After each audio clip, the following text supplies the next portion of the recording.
Kate has been on our campus before. She was with us, I believe, this past February as part of our Inclusive Excellence Summit.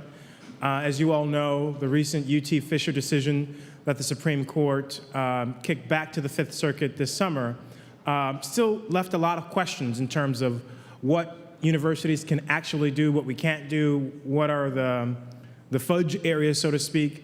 And this is Kate's scholarship in her area of expertise. So she's here to provide some insight and give us ways, or give us potential ways of thinking about how we can respond to what may be a shifting dynamic with respect to the inclusion of race and ethnicity in admissions policies, not only for undergraduate, but perhaps even on up through graduate school.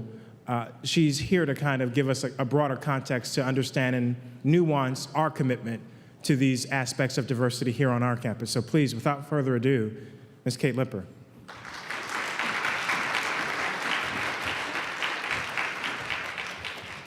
Good afternoon, and thank you for that welcome. It's good to be back at Madison. Two things have changed for me. I now wear glasses, and I had a baby, so I think I'm getting a little older. But I'm excited to be here today to continue the conversation we had last spring. How many of you all in the audience were there with us then? Okay, so a good percentage of everyone here. I know you've been having conversations over the last 2 days about the diversity work that you're doing here on campus, and I'm here to provide a legal update, which will give you one more lens through which to view the work that you have ongoing and to consider your diversity efforts. So, quick housekeeping tips. First, I'm not providing institution-specific legal advice. Second, I want to have time for a dialogue at the end of this, and as was mentioned, I have a flight, so I'm going to try to go quickly through some of these slides. To the degree that you have questions about ones that I gloss over, feel free to ask me about those at the end of the presentation or follow up by email. I talked to a number of you after the presentation last February over email, and thank you for continuing the dialogue. And when I use the word race today, I'm also referring to ethnicity because these words are interchangeable in the legal setting.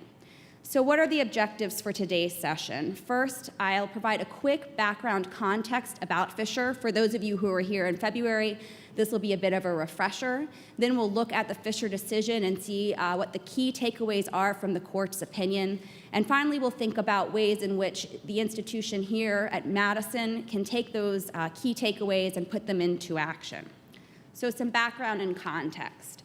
I'd like to start by pointing out that when we talk about the development of quality, diversity-related policies, there are three important components at play. While at least the first half of my presentation focuses pretty exclusively on legal compliance, which is definitely important for developing policy, it's equally important that the policies that are developed at an institution be educationally sound, based on research, experience, and expertise of the stakeholders on campus.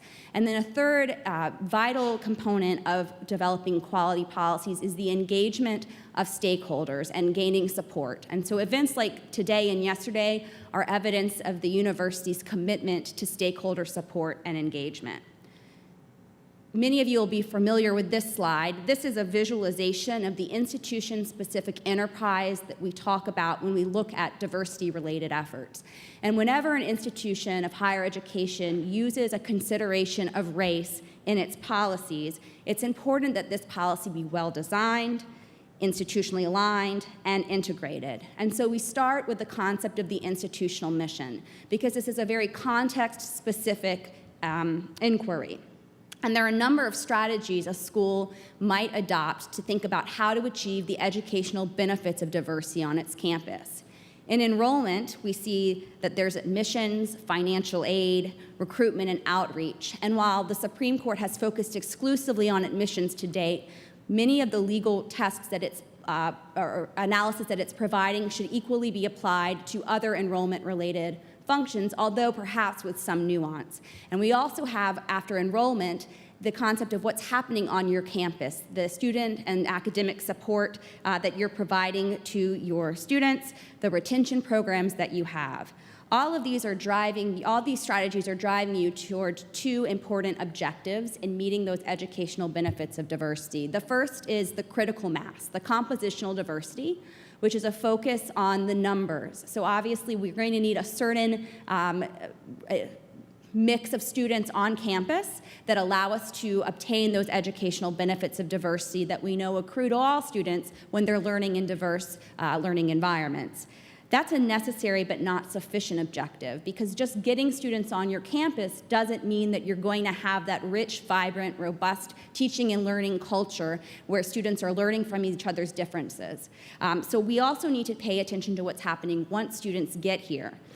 In the end, diversity is not an end in itself, it's a means to an end. I suspect that the conversations you've had today and yesterday didn't talk about your diversity goals as an end in of themselves. You weren't saying, well, let's get a lot of diverse students on campus so our brochures look pretty. Rather, you were thinking about what are the real benefits that diversity has for our students and our faculty. How are we creating rich teaching and learning environments? How are we preparing students for a 21st century global economy? What type of skills do students need in an increasingly diverse national society? So an institution should be asking, what kinds of students do I want to enroll and educate, and what sort of diversity should they reflect in order to meet my core institution-specific mission interests? And note that this can vary within an institution by school and even by department. So this slide may be difficult for you to see, and I'm not going to spend much time on it. It's a lineage of the cases that got us to Fisher, starting with the civil rights era and a focus on remedial interests, and then moving on to a more forward-looking case law around the Grutter and Gratz decisions of 2003, which have their foundation in the Bakke decision of 1978. And this is where the Supreme Court acknowledged that there is a compelling interest for institutions of higher education in achieving the educational benefits of diversity, and this compelling interest can justify the use of race in admissions in certain situations. So what's in and out for the Supreme Court? What's in is individualized holistic review. This is the University of Michigan Law School case in which the court considered an admissions plan that looked at each individual applicant based on multiple characteristics, including race, but many other dimensions of diversity as well. The court upheld that policy. In contrast, it's thrown out a quota system policy in Bakke, where a certain number of seats were left specifically for underrepresented minorities. And it threw out a point system, which was where students who applied who were underrepresented minorities got automatic points. The other case in which the court has looked at student enrollment and race-conscious policies is in the K-12 setting. In Seattle and Louisville, both school districts were using race as one component among many to assign students to their schools. And the court looked at how this was actually being used in practice and determined that so few students were actually assigned on the basis of their race that the impact of this plan was so minimal it didn't justify the use of race. And you'll see that Fisher, highlighted in yellow here, is neither in nor out. This is because in June, the Supreme Court did not rule on the merits of UT Austin's admissions policy. Instead, it kicked the case back down to the Fifth Circuit for further argument. So let's turn to Fisher. First, what is the legal framework by which the court examined the UT Austin admissions policy? We call this test strict scrutiny. It's the most rigorous legal test a court can employ, and it's used when it's considering a policy that considers the race of individuals.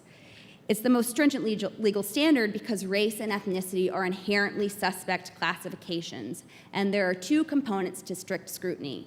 First is the compelling interest. A school needs to be able to show that it has a compelling interest in using race or ethnicity in a policy or program, and the court to date has recognized two compelling interests in higher education. One is remedying past discrimination. We're largely past this space, but I would note that just a couple weeks ago, a federal district court in Maryland ruled that the state of Maryland had failed to fulfill its obligation under the Constitution to remedy past discrimination that was affecting its historically Black institutions. Most of the time, we're in the new regime, the other compelling interest that has been recognized, which is achieving the educational benefits of diversity for all students. The second part of the strict scrutiny analysis is narrow tailoring. While compelling interest is looking at your goal or your end, Narrow tailoring is looking at the means by which you achieve that goal. And there are a number of questions a court will ask when looking at a race-conscious policy. And a school needs to be able to answer each one of these questions with a yes. So is the use of race still necessary in, for example, your admissions policy and practice? And relatedly, if you are using race, you've determined that it's necessary, is it actually having an impact on your admissions practice? Second, is the use of race flexible, neither a quota nor a rigid numerical number? Third, are you minimally adversely impacting non-beneficiaries when you give a preference to some students because of their race? And finally, are you periodically reviewing your race-conscious policies to make sure that you're implementing them correctly and that they are still needed? This is a very context and fact-specific inquiry, and I know that this work is going on at the university, that it started even before Fisher, and I've talked, for example, with your general counsel today and know that it's continuing to go on. So that's really good to hear that that commitment continues. So the court in Fisher used this legal framework to review the UT Austin admissions policy, and it ended up not ruling on the merits of the policy. Instead, it said that the lower court had not correctly applied this legal standard. It said, while it's fair for the court to give some deference to an institution on the goals that it establishes for itself, including diversity-related goals, it's inappropriate for a court to give any deference to a school on the means by which it attempts to achieve those goals. So the narrow tailoring, those questions that we just went through, you're not to give a school any deference on those. Instead, the school is going to need to show that it can answer all of those questions with a yes and provide evidence of it. A major focus of the case, as we discussed in the spring, was around the question of necessity.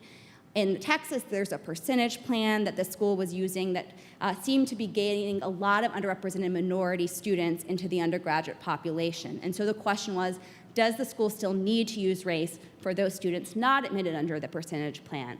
So the question of necessity was front and center in the Supreme Court's Fisher decision, and the court clarified requirements that were established in 2003 around using race-neutral alternatives. The court said, we want to see clear evidence that you're considering race-neutral alternatives and employing them where you think that they are workable solutions, and that you're only using race-conscious policies to the degree necessary.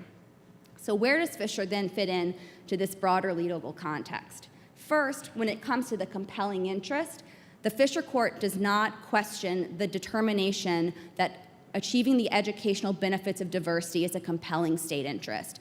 The two parties, Fisher and UT Austin, did not ask the court to reconsider this question, so it left it alone. So that's still certainly good law. Next, in terms of two of the questions under narrow tailoring, is race being used flexibly? Is it used in a way that minimally burdens non-beneficiaries? Those are the holistic review components of narrow tailoring that were upheld in the Grutter decision. And the court continues to be good law today under Fisher. As I mentioned, the question of impact is most explicitly acknowledged in a K-12 setting where the court, looking at how students are assigned, say there's so few students who are assigned to their elementary or secondary school on the basis of their race, and we don't like racial classifications, that we don't think that this is justified. So where Fisher is truly focused is around this question of necessity. And to demonstrate necessity, the court explains, a school must show that it seriously considered and used race-neutral strategies, but then found that they alone were insufficient to achieve the educational benefits of diversity that are a compelling interest. The court went on to explain that a school must be able to demonstrate that, quote, no workable race-neutral alternative would produce the educational benefits of diversity. And, quote, if a non-racial approach could promote the substantial interest about as well and at tolerable expense, then the school may not consider race. The opinion authored by Justice Kennedy went on to explain that it does not require a school to exhaust every conceivable race-neutral strategy that exists, but that a court will review the evidence that a school provides with a lot of critical review and with care. The Supreme Court also said that a court may take into account a university's experience and expertise in adopting or rejecting certain admissions processes. So there still is an acknowledgement that the university has expertise that a court may not when it comes to designing and implementing an admissions or other race-related policy. But it's very clear as well that the court will be very critical in looking at race-based policies. So to date, Fisher has preserved the legal framework, but it's clarified how important it is to consider race-neutral strategies first, to be able to demonstrate that it is still necessary to use race in your policies and practices. So what are some key takeaways from the Fisher decision? Again, the issue of necessity is front and center. Are you using race-neutral practices and determining first that they are not sufficient to achieve the educational benefits of diversity? And to do this, not only must you show that you've carefully considered alternatives, but also that you've implemented them where appropriate. While it might seem as though race neutral and race conscious are somehow at odds with each other in the way that the court talks about them, I note that we really should view these as complementary practices and strategies that institutions should use to achieve the robust diversity that your mission strives to have. And the other key takeaway I think that we talked about a lot in February was this issue around critical mass. Both parties briefed the issue of critical mass. If you recall, the University of Texas was looking at critical mass from a classroom perspective, classroom by classroom. And so there were some arguments around that at oral arguments. As I also mentioned, the legal area of critical mass is really murky because while the Supreme Court in 2003 acknowledged critical mass and said that the University of Michigan Law School was using it appropriately, it spent all of 2 lines on it. So we really didn't have a clear understanding of what was blessed by the court. Well, this go around, the court punts again and doesn't mention critical mass at all in its opinion. So it's still good law, but there's still a lot of questions around critical mass, which we can think of as a contextual benchmark by which a school is measuring its success. The idea being that you need a critical mass of underrepresented minority students on your campus to achieve the educational benefits of diversity, so that every student feels like an individual, not a spokesperson for his or her race, and so that they don't feel isolated on campus.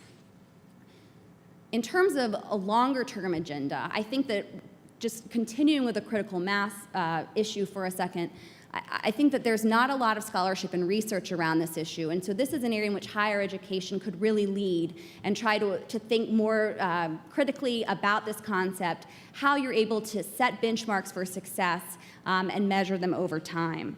Another key takeaway in terms of a longer-term agenda for colleges and universities is to focus on institutional alignment. It's so important that the policies that you implement to achieve your goals are aligned with each other. Too often at Ed Council, we'll go into a school and see that the admissions group is working entirely separately from the financial aids group, is working entirely separately from the recruitment and outreach, and that's just an enrollment management. When you open it up to looking at what's happening once kids are actually on campus in terms of the support systems that you have, the academic enrichment activities that are offered, and other retention commitments that you have, we often see that people are working very diligently and with great intention, but sometimes at odds with each other at the worst, but at least not in concert. And so institutional alignment is so important to consider. And of course, engaging faculty and leadership on the issues of diversity, which given my return here and my conversations with leadership on campus over the course of the last few years, I sense that this is certainly happening at Madison. So next steps, looking ahead. Let's start with how important mission is in thinking about diversity on your campus. And I just want to read a few of the portions of the UW-Madison mission. So it explicitly says that you want to, quote, provide a learning environment in which faculty, staff, and students can discover, examine critically, preserve, and transmit knowledge, wisdom, and values. It goes on to state that you want, quote, to help students develop an understanding and appreciation for the complex cultural and physical worlds in which they live, and that you want to, quote, attract and serve students from diverse social, economic, and ethnic backgrounds, and to be sensitive and responsive to groups which have been underserved by higher education. So in this mission statement, there are clear values of why the educational benefits of diversity are so aligned with your mission. And so starting with mission is so important for assessing the policies that you have and what their goals are. So indeed, policy matters. And it's important to focus on each of your diversity-related policies holistically and individually, looking not only at race-conscious policies, but also at race-neutral policies that are driving at student diversity. What are the goals of these policies? How are they implemented over time? And how are they reviewed and evaluated? And on the implementation point, I might note that the Supreme Court in Fisher said, courts are not only going to look at the policy as it's written, but how it's actually put into practice. And I know that that work is going on here to review not only what you have in writing, but also how those people implementing the policy are doing it. Language matters as you think about next steps for diversity-related goals on campus. You'll notice that I have not once today used the term affirmative action, despite what you see in the headlines following the Fisher case, even today. That's because we're not really in a time frame of affirmative action, which is a backwards-looking, remedially focused enterprise. Instead, we're in a forward-looking time of talking about the educational benefits of diversity for all students, for all faculty on campus. Evidence matters. As I mentioned, there are different areas of research that could help buttress the diversity efforts that are going on here and across the country. These could be looking at the educational benefits of diversity and providing research on them. Focusing, as I mentioned, on critical mass. What is it? How do you measure it? For example, is it the student body as a whole? Is it classroom by classroom? And are there viable alternatives to critical mass? How else might a school look to measure its success with relation to its diversity policies?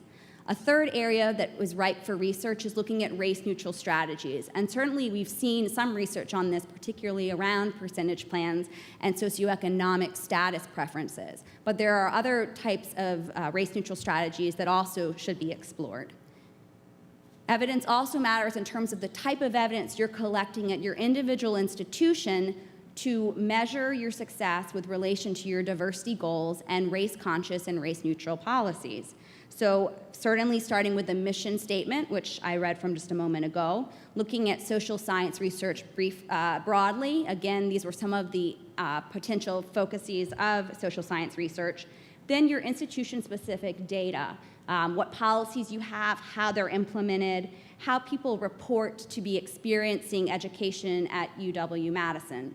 When it came to Fisher, University of Texas at Austin had a couple different surveys that they used, including one that determined that underrepresented minority students at Texas still reported feelings of isolation, and that was one piece of evidence they used to justify the continued use of race in their holistic review process.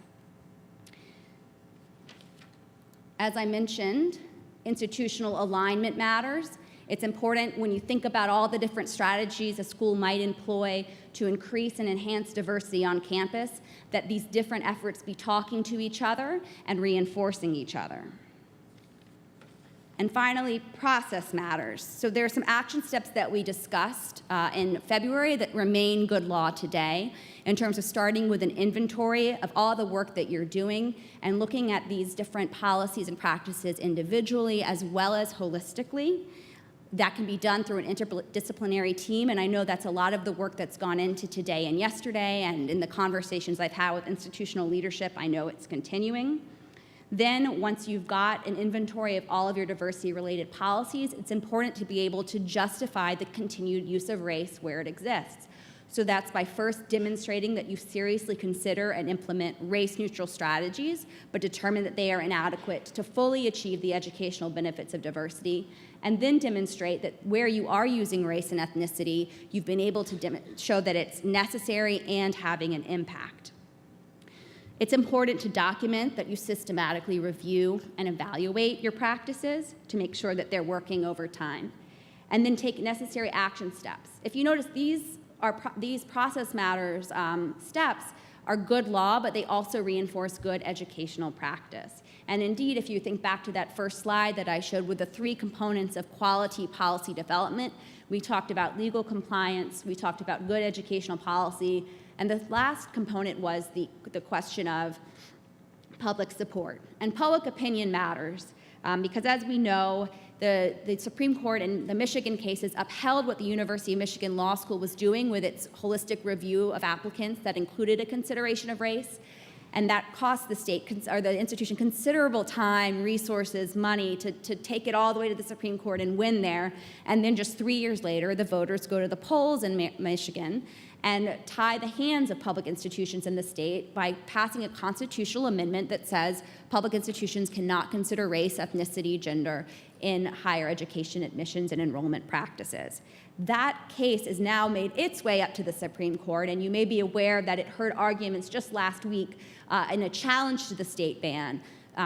The lower court struck down the ban, but we anticipate that given the court's composition today, it's likely that the court will reverse the Sixth Circuit. So one final way to sort of think about what we're talking about in terms of diversity, not only with my conversation, but with all the dialogue that's been going on over the last 2 days, is let's look at some of the educational benefits of diversity that have been considered and established in research. These include better cross-group understanding, breaking down stereotypes, livelier and more enlightening classroom discussion, enhanced critical thinking skills, more student involvement in community service. O'Connor and Gruder wrote that the educational benefits of diversity included a robust teaching and learning environment, preparation for students for leadership in our society, as well as preparation for the workforce. And I'd note that the educational benefits of diversity that we're discussing today are in large part aligned with necessary skills that we think about for preparing our students for the 21st century. Skills like collaboration, communication, global awareness, problem solving, knowledge construction, self-regulation, and technology use. For example, without cross-cultural understanding and breaking down stereotypes, which are 2 components of a diverse learning environment, it's going to be hard for students to foster collaboration and global awareness skills. There's a real synergy here between educational benefits of diversity and 21st century skills. So we always come back then to this paradigm of institutional focus, the idea that you're focusing on your institutional mission and how educational benefits of diversity can help advance you toward that mission. And there are a number of strategies to be used. And I submit that the educational benefits of diversity are aligned with and reinforce 21st century learning, workforce, and citizenship readiness. Finally, in closing, I'd note that the responsibility here does not lie with any one office or institutional leader. Doing this work, and it's not easy work, but it's important work, requires a coordinated, aligned effort across the institution. And I think that there's evidence that this is happening here. So thank you very much for your time. I hope that we've left some time for questions and comments, and I look forward to continuing to engage with you. I'd also just note that there are a number of resources online at the College Board's Access and Diversity Collaborative website, including, I believe in your materials, you have a summary analysis of the Fisher decision. We've also produced a summary analysis of the Schuette decision, which is the Michigan state ban. So thank you again for your time, and happy to answer any questions or have a conversation.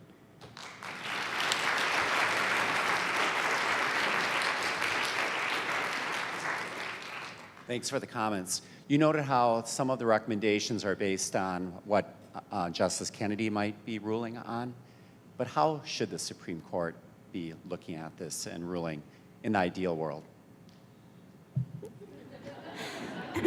Well, you know, it's a great question, and I'm certainly not omniscient, so I don't think that I'm necessarily qualified more than you to answer this question. I think, again, that I do see that there's a real alignment between what is good law and what is good policy, and I think the court showed real restraint this summer in letting stand a legal framework that has only been around for about a decade, and that we know that institutions around the country are working in good faith to comply with.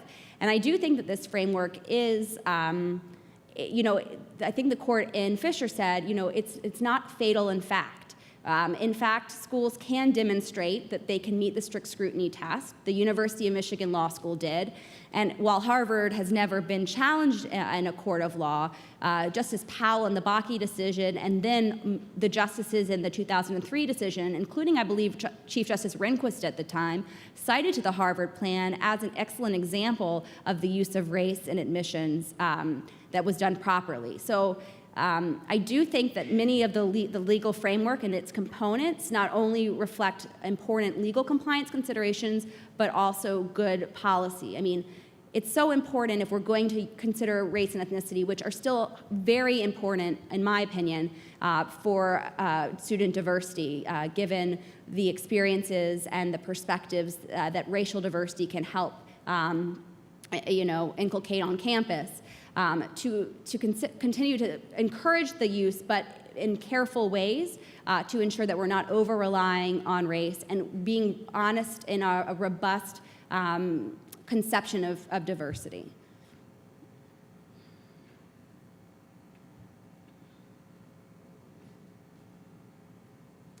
Hi, that was very interesting. Thank you so much. I was just curious, what will be the impact if the Supreme Court does reverse this Michigan? Would there be broader impacts beyond Michigan? That's a great question.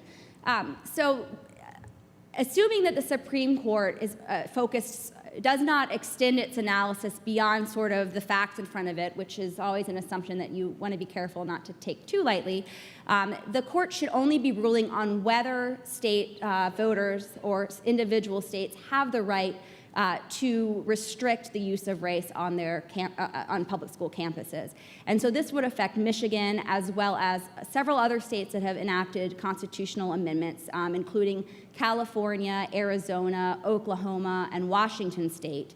New Hampshire has passed a state statute that does the same thing. And then there's an executive order in Florida that also creates a ban on the use of race in higher education admissions. So if the court reverses, or if the court essentially upholds Michigan's ban, the right to have created that ban, then all the other states that I've just listed, their bans also likely remain good law, but it doesn't impact any other states in the nation. Grutter and Fisher still stand for the proposition that institutions of higher education may choose to consider race in higher education. They're not mandated to, but they still have that flexibility. If you think of other questions, my contact information, I think, is on the first slide of this slide deck, and it's just kate.lipper@educationcouncil.com, and I'm happy to continue a conversation offline as well. Thank you so much.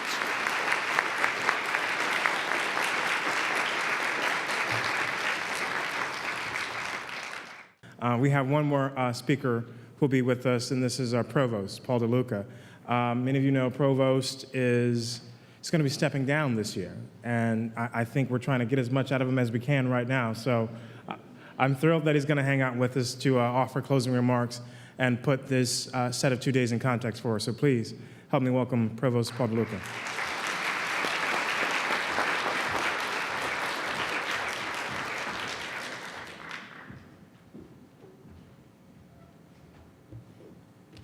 Thank you, Patrick. Normally, I'm considered the faceless evil, so it's nice to be received so warmly.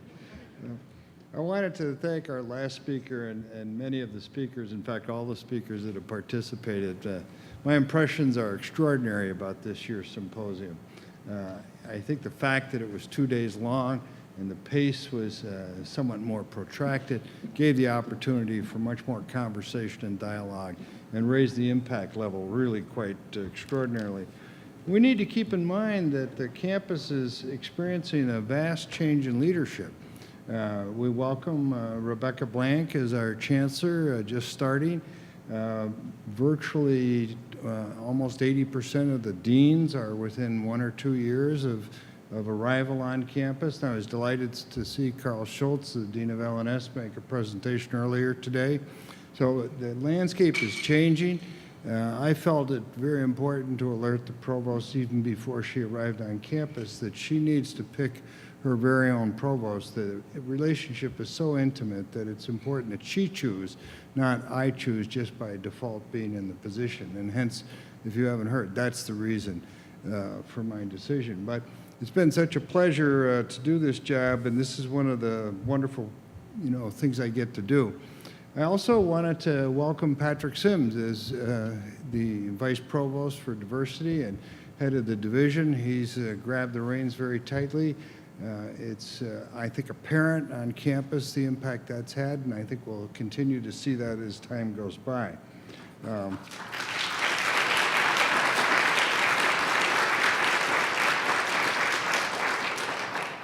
And as long as you're clapping, perhaps we could clap one more time for all the people that work so hard to make this happen. They put a tremendous amount of energy into it.